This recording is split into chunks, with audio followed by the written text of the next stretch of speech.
festival in Berlin has brought together a unique brand of artisans. When they go into their workshops, they don't tinker with machinery or wood, they play around with character, from the shape of a nose to personality quirks. They're artists, illustrators and filmmakers who create fictional characters. Colorful figures fill a room in Berlin. They've come to the German capital for the Pictoplasma festival. It's dedicated to the making of fictional characters. The artists don't just create a look for their characters. They also come up with names, backstories, personalities, and lives for them. British animator Sophie Cockogate made sculptures of the characters she's going to animate for her next film. This guy is called Gus, and his full name is Gus69. And he is very desperate to be kind of one of those deep, soulful people. And he spent some time alone on a beach to try and find himself. And while he was doing that, he realized that actually he's not that deep and he's not that soulful, and he really does need people. And some of the friends that he made on the seaside are these little krill, and they're really, really into him, and they follow him around everywhere, and he really loves it. Pictoplasma was founded 18 years ago.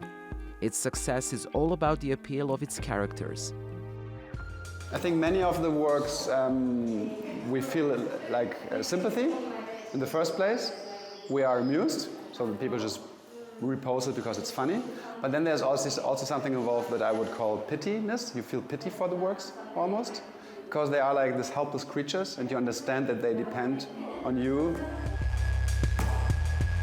One character is all arms and legs.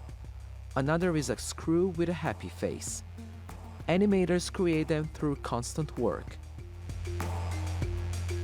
All of these characters started in my sketchbook. They're just ideas, and I draw these all the time. If I'm just sort of relaxing, I'll just sit and draw loads and loads of characters, and they don't often go anywhere from there. A lot of them just stay in the sketchbook, and I have them as a reference. But then some of them, like with these ones, I pick the ones that I think are just funny. There's not really much of a selection criteria.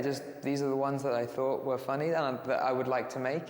And they just go from there.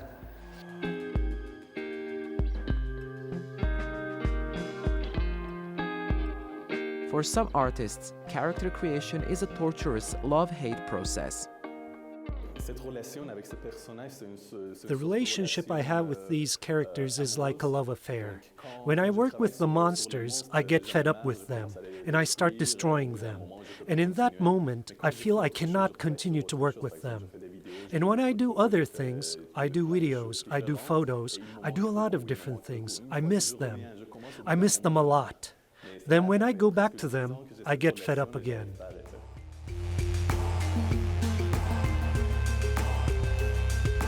These characters can now be seen at 11 venues around Berlin.